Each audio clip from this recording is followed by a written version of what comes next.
With the State of the Union address being delivered the same day as this podcast episode was set to be released, we thought we'd give you our take on the matter. And no, we're not going to discuss politics. Every piece of research that comes out over the last year has continually shown that companies are increasingly focusing on the customer experience. The state of customer experience, making the case for CX and analytics on this episode of the CX Leader Podcast.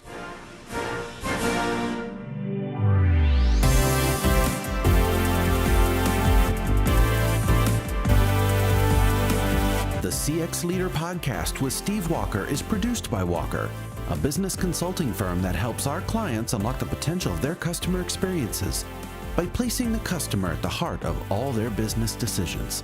You can find out more at walkerinfo.com. Hello everyone, I'm Steve Walker, Chairman and CEO of Walker Information and also the host of the CX Leader Podcast, and thank you for listening. Here on the CX Leader Podcast, we explore topics and themes to help leaders like you leverage all the benefits of your customer experience and help your customers and prospects want to do more business with you. As many of you know, every year the President of the United States is invited to the Capitol building to present the current State of the Union. Now, don't be alarmed, we're not going to discuss politics. But we here at the CX Leader Podcast like the idea of presenting a report on how the experts at Walker see the current trends of our industry. A state of the customer experience address, if you will. Joining me in the studio today is no stranger to the show. Troy Powell is Vice President of Advisory Services and also our resident PhD here at Walker. And we're going to talk about research trends and the current trajectory of customer experience. Troy, welcome back to the CX Leader Podcast. Thank you, Steve. It's always nice to be here. It is always nice to have you. And, this is the State of the Union. We were postponed 1 week by some politics, but we're not going to let that deter us. And we're very happy to be here on the day of the State of the Union to give the state of the CX experience. Troy, I guess from my perspective, it's a pretty good time in life to be a CX professional. Seems like CX is front and center on lots of business leaders' agendas today. But just from a kind of a pure research standpoint, what trends are you seeing? What kind of strikes you in terms of where the industry is? Yeah, I think you're absolutely right. I mean, every piece of research that comes out over the last, even couple years, but thinking specifically over the last year, has continually shown that companies are increasingly focusing on the customer experience. There's a number of studies out, Accenture and Gartner, and Walker has some studies out showing this, Forrester, that CEOs and organizations are just increasingly focused on it. One of the ones I like the most is a study from Gartner that said 89% of companies are saying they're going to be competing primarily on the customer experience, and that's up 36 percentage points from 4 years ago, right? So, it's always been something over the last 5 to 10 years that's been increasingly growing, but it seems like, accelerating even more, and all the way to that top, CEO level, where they're very focused on saying the product differentiation is hard to keep up with just the innovation cycles and the competitive pressures. Price, there's only so much you can do with price, and I think a lot of that's driven by consumer information gathering. You can easily see what the prices are and where a good price is, so you don't have as much advantage and ability to really differentiate on price anymore either. And so the experience becomes the thing that people are turning to and companies are turning to as a way to differentiate and gain a competitive advantage. Yeah, I was going to go there. So just for our listeners, maybe I think you really did a nice job of defining what it means to compete on experience. And I guess maybe if I could paraphrase you, that might be actually taking it further than just delivering a product or service, but actually solving something for the customer. Would that be is that a fair statement? I think so. And, there's, not to get too academic, but that I tend to do that. That's what we're here for, just to give our listeners grounding for what seems like common sense, I guess, in some ways. But and that's, there's within, the academic space, there's this development of these dominant logics that that companies use to think about the marketplace and think about how they deliver. And and that's kind of evolved over time from more of a product dominant thinking of, hey, if I build the best product, then customers will come, to realizing that really it is more of a customer dominant or service dominant logic, where really what a company has to do is understand how does their product or service fit into the broader customer ecosystem, in the sense that customers are complex entities, complex beings with complex needs and ecosystems, and whatever you provide is only a part of what they need to accomplish their broader goals, right? And this is true for businesses, true for consumers. It doesn't matter which context you're talking about. And so what companies increasingly have to do is understand the entirety of that context and the entirety of what a company or a person is trying to accomplish, and figure out how their product can help them do that as easily and efficiently as possible. And and I think that's always been true. It's just in past 10, 20 years ago, customers weren't as able to understand what alternatives were out there to help them accomplish their goals. And now, the prevalence of information that they have really does allow them to go out and better research and understand, so that if you're not helping them solve their problem as efficiently as possible, they can more easily find somebody who will.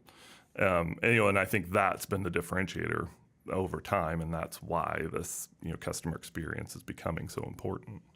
I think sometimes I think about even longer in the evolution of marketing and markets and stuff. In some ways, we're going back to like almost more of a local economy, a village, if you will, where maybe your selection was not as good, but everybody knew everybody in the community, that things were highly tailored. Then mass markets came along, and we got incredible choice and very much lower prices. But then as that started to erode, this is what you're talking about. Now we've almost come full circle back to a very customized approach. However, with all the choices that are available and, literally global sourcing and global opportunity to find the best deals. So.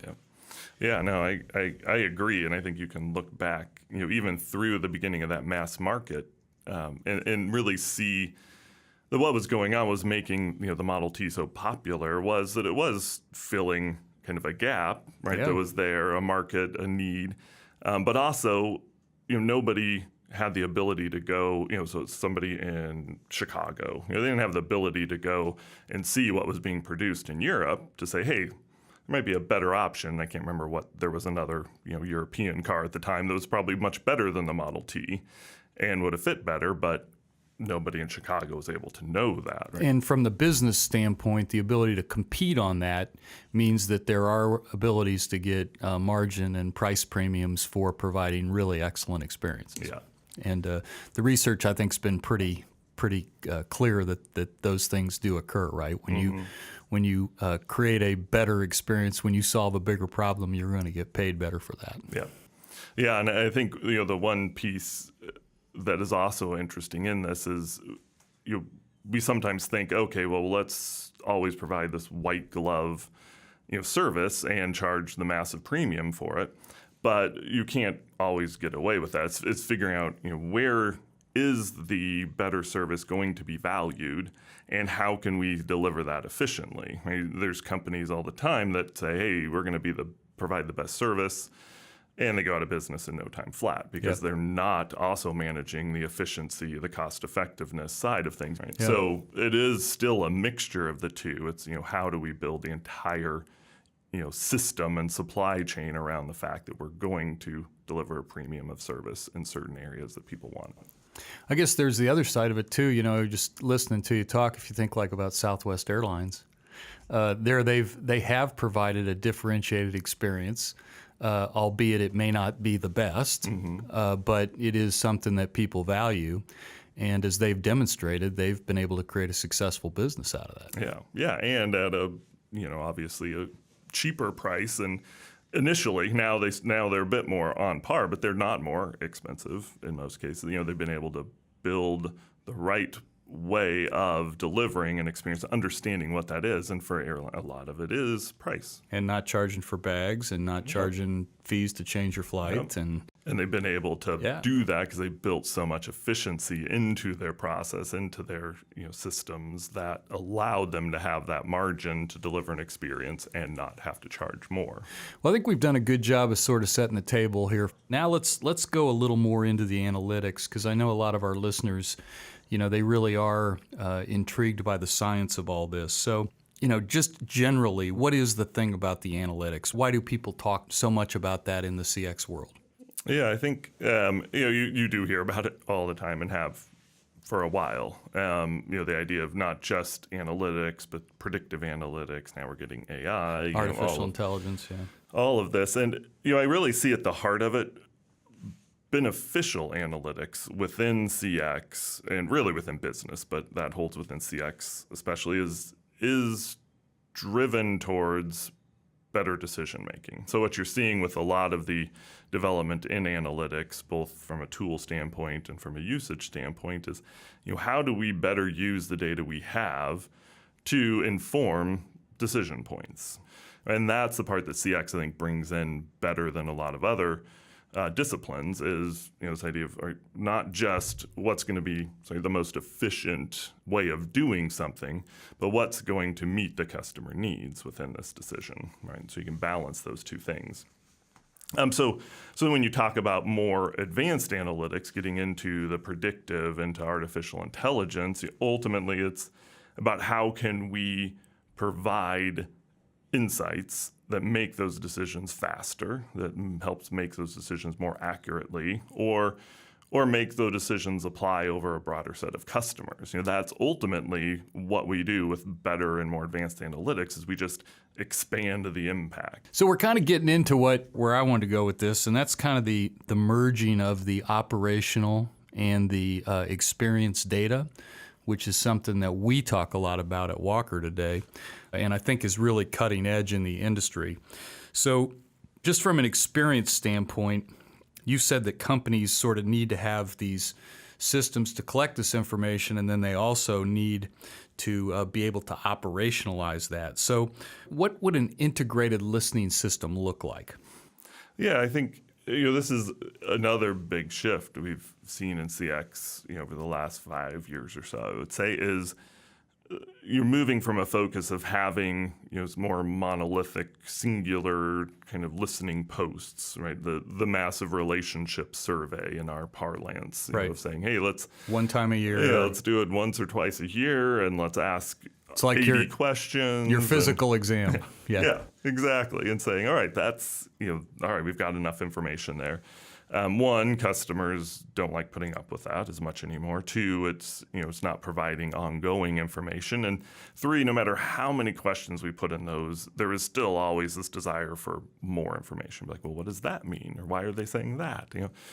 So what we're seeing more of is this idea of listening systems, where we're asking the right questions, getting the right information at the right point in time from the right people as well, to say, all right, yes, we need to understand the health. We have a finger on the pulse of the health of our customers at a high level, and just that, yes, totally important. But we also need to know for that engineer who's using your product on a daily basis and calling into your support center every week with issues and questions. What are they thinking about their experience and different aspects of that journey and product, right? So we're really needing to get the right information at the right point. And then you need some way of feeding all of that in and combining it with the right data to make some context around it. Right? And to make sure it's driving the outcomes we want, right? Exactly. So validation of this. Yep. So, it creates a lot of smaller, more focused listening systems, which are often easier to manage on their own. But it does also create the challenge of having a lot of data streams coming in and figuring out, all right, how do we connect those to provide some holistic view? And that's, again, where, one, having a good platform, a good system for bringing all that data in is incredibly important, and then having the analytic capability to meld it together is also important. Are you one of the 10,000 people planning to attend the Qualtrics X4 Summit in Salt Lake City? If so, you'll want to catch Steve Walker's breakout session, which focuses specifically on B2B customer experience. He'll dialogue with CX leaders from several companies and focus on how B2B CX is different and what CX leaders should be doing to develop best-in-class strategies. The event will be held March 6th and 7th. If you're planning to be there, be sure to check it out. Hey listeners, this is Steve Walker, and we are currently giving a State of the Customer Experience update, and I'm joined by my friend and colleague, Dr. Troy Powell, who's a Vice President of Advisory Services here at Walker. And we're having a fascinating conversation just about the state of the art in customer experience. Troy, Walker's done some research on what particularly B2B customer expectations have. And we outlined several years ago that there were 3 factors that were driving the customer experience in B2B. Could you just reflect on those, just sort of as a state of where we're at and how far we've come? Yeah, I think we found this consistently over a few studies that we've done on the topic, and it aligns to a lot of other research being done. But it seems like what customers are expecting is they're expecting a personalized experience, so the company that can deliver a more personalized experience and more personalized service, a more personalized product is going to win out.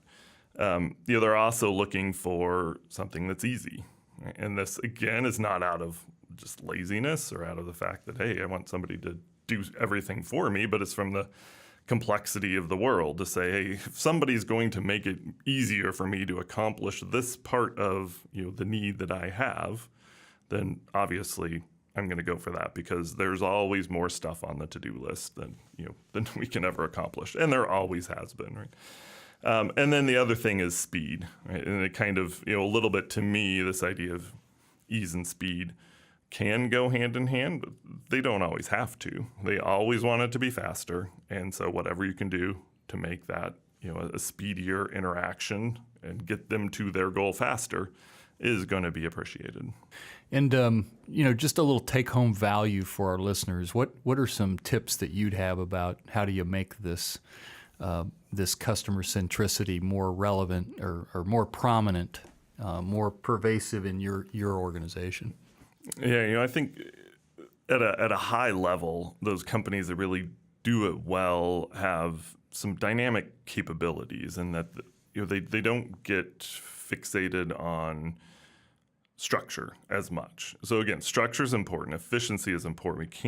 You cannot deliver a differentiated experience at an unprofitable level. That's not going to work for long. No. So it is this hand-in-hand approach. So it's one, this ability to really be able to quickly sense the market, sense what customers are needing and wanting, right? And so again, some of that's through these listening systems, but a lot of it's just through a mindset of the organization is always in learning mode to some degree. They're always saying, hey, what else? What don't we know? What else should we know? What else can we learn? And looking at that very externally. I like that. That I think is a big shift that some companies have to make, because they've been so used, especially in the technology space, and we spend a lot of our time there with those companies, and they get very focused on the product and the internal innovation and all that, and sometimes struggle with that external view. So being able to sense what's going on, learning what's going on, but then the other side of that is the ability to actually seize what they learn and act on it. So the ability to have a part of the organization that's function is to drive these insights into the right places in the organization, the right decision points, that everybody can adjust and act on it, and the flexibility to make those changes, that agility to be able to make changes to market shifts, because those happen so much faster than they ever used to. And again, because of this just plethora of information that's out there for customers to find and react to. So quick look into your crystal ball. What do you think the future holds for CX professionals and sort of the whole movement of CX as a way that companies compete?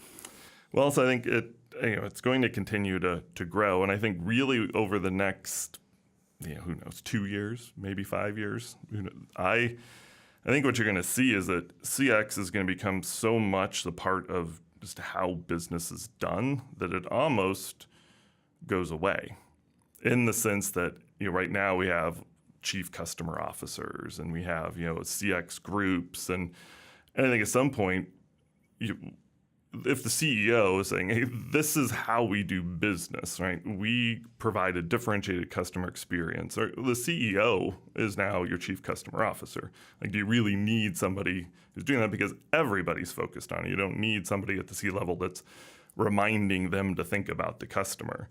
And I think the CX groups, there will always, I believe, be a CX group in some way, shape, or form, but they become much more of just the strategy group of the organization. They become this shared service, and they really help drive it throughout the organization. It becomes very decentralized because everybody is doing it. It's just how business gets done. So I really do think that we'll see this growth of CX, and then almost, this melding of CX just into business, just becomes something that, you still have that function, but it's just how we go about it. My guest this week on the podcast has been Dr. Troy Powell, who's the Vice President of Advisory Services here at Walker. And Troy and I have been discussing the state of the customer experience industry and given an update on that. Troy, if folks want to get in touch with you, could you just give us quickly a way that they might be able to contact you if they want a little more information? Yeah, you can always send me an email at tpowell@walkerinfo.com. I'm on Twitter. I'm at @TAPowell. And you can always call Walker, 317-843-3939, and they'll get you to me if you need to. Awesome. Well, thanks again for being a part of the show today, Troy, and I'm sure it won't be long till you're back again. And if you want to talk about anything we've discussed on this episode or any of the previous episodes of the CX Leader, please don't hesitate to contact me here at steve.walker@walkerinformation.com. Or also you can just call me at Walker, as Troy said, area code 317-843-3939. Don't hesitate to reach out to me. We'd love to talk to you more about CX and how you're differentiating your customer experience. Don't forget to subscribe to the CX Leader podcast. You can go to walkerinfo.com/podcasts, and you'll find links to iTunes, Spotify, iHeartRadio, Google Play, and our own YouTube channel as well. Simply go to walkerinfo.tv to listen. Thanks to all our listeners for making this podcast so successful. This podcast is a production of Walker. We're a business consulting firm, and we can help you make customer experience your biggest competitive advantage. Find out more at walkerinfo.com. Thanks for listening, and see you next time.